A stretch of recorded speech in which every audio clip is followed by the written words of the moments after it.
Hi everybody and welcome to all good things. So पिछले कुछ दिनों से हम बात कर रहे हैं एनवायरनमेंट एजुकेशन के बारे में कि क्यों इतना इम्पॉर्टेंट है कि हम हमारे एनवायरनमेंट को प्रोटेक्ट करें, हमारे नेचुरल रिसोर्सेज को बचा के रखें। हमने ये भी बात की कि हमें खुद भी एजुकेट करना चाहिए और अपने बच्चों को भी एजुकेट करना चाहिए, क्योंकि जब हम अपने बच्चों को एक छोटी एज से कोई भी अच्छी हैबिट्स के बारे में सिखाते हैं तो उनके लिए बहुत आसान हो जाता है इन हैबिट्स को सीखना और फिर वो उसको लाइफ लॉन्ग प्रैक्टिस भी करते हैं। तो इससे पहले की वीडियोस में हमने बात की कि जो हमारा प्रोग्राम है ऑल गुड थिंग्स, इसके 4 लेग्स हैं। फर्स्ट लेग है काइंडनेस। काइंडनेस का मतलब है दयालुता, मतलब दूसरों के प्रति दया भाव रखना। दूसरा लेग है ग्रैटिट्यूड, जिसका मतलब है कृतज्ञता, मतलब जो भी रिसोर्सेज हमें प्रकृति ने दिए हैं, जो भी गिफ्ट्स दिए हैं, उसके लिए ग्रेटफुल फील करना। आज हम बात करेंगे थर्ड लेग के बारे में, जो कि है सस्टेनेबिलिटी। अब सस्टेनेबिलिटी का मतलब क्या होता है? सस्टेनेबिलिटी का मतलब है सततता या वहनीयता। इसका मतलब ये है कि विकास इस तरह से होना चाहिए कि जो भी हमारे नेचुरल रिसोर्सेज हैं, जो भी हमारे प्राकृतिक संसाधन हैं, उनको हम इस तरह से यूज़ करें कि पर्यावरण का बैलेंस भी बना रहे और ये सारे रिसोर्सेज हमारे फ्यूचर जनरेशन्स के लिए सुरक्षित रहे, बचे रहे। So basically sustainability means the ability to meet our own needs without compromising the ability of future generations to meet their needs. And sustainable living मतलब सतत जीवन का मतलब क्या होता है? इसका मतलब ये है to involve use of natural products and energy in a manner that does not harm the environment. So basically sustainable living या फिर सतत जीवन के लिए हमें क्या करना होगा? हमें ज़्यादा से ज़्यादा नेचुरल प्रोडक्ट्स को यूज़ करने की कोशिश करनी होगी। कम से कम प्लास्टिक, केमिकल वाले प्रोडक्ट्स यूज़ करें ताकि एनवायरनमेंट को नुकसान ना पहुँचे।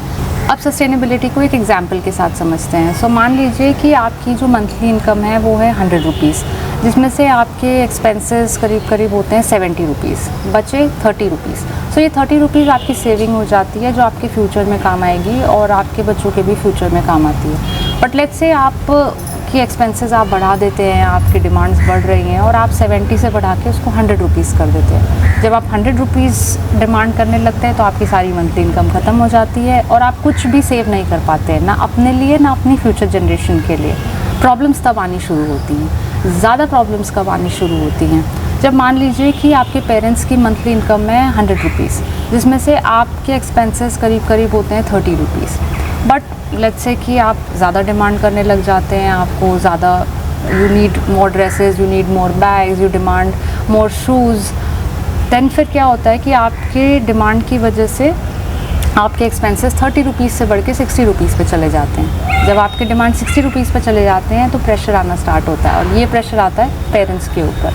बट पेरेंट्स हैं, मना नहीं करेंगे, सोचते हैं कि नहीं चलो हम एडजस्ट कर लेंगे, बच्चों को दे देते हैं। तो वो आपको दे देते हैं जो भी आपको चाहिए। बट अब आपकी धीरे धीरे आदत बन रही है, तो अब आप 60 रुपीज़ से 80 रुपीज़ डिमांड करने लगते हैं। फिर आपकी डिमांड्स 100 रुपीज़ की हो जाती हैं और फिर पेरेंट्स बोलते हैं कि यार अब इससे ज़्यादा तो वी कैन नॉट गिव, हम दे ही नहीं सकते बिकॉज हमारे पास है ही नहीं, रिसोर्सेज ख़त्म हो गए हैं। बट बिकॉज आपको ऑलरेडी इस लाइफस्टाइल की आदत पड़ गई है तो आप बोरो करना स्टार्ट करते हैं बाहर से और आप अपने एक्सपेंसेस 120 रुपीज़ कर देते हैं, 150 रुपीज़ कर देते हैं। जब हम इस तरह से ओवर कंजम्पशन करने लग जाते हैं तो 2 चीज़ें होती हैं।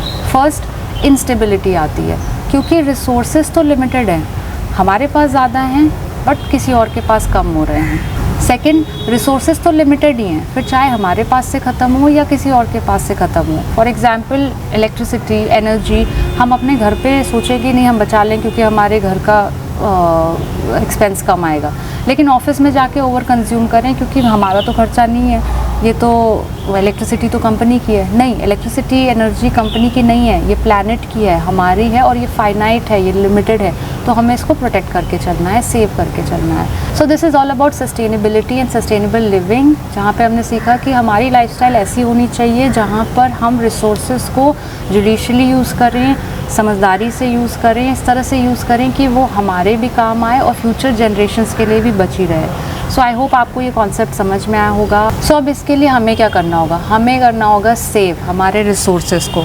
सो what we need to do? So we need to start saving. What all can we save? We need to start saving electricity, we have to save water, हमें कम से कम प्लास्टिक के प्रोडक्ट्स यूज़ करने हैं, हमें 20 जीन्स की ज़रूरत नहीं है, हमारे 2-3 जीन्स में भी काम चल जाएगा। 10 पेयर ऑफ शूज़ की भी ज़रूरत नहीं है, 2-3 पेयर शूज़ में भी काम चल जाएगा। So this is how we need to start protecting our environment and start saving our resources. हमें ये सारी बातें खुद भी सीखनी होंगी और अपने बच्चों को भी सिखानी होगी.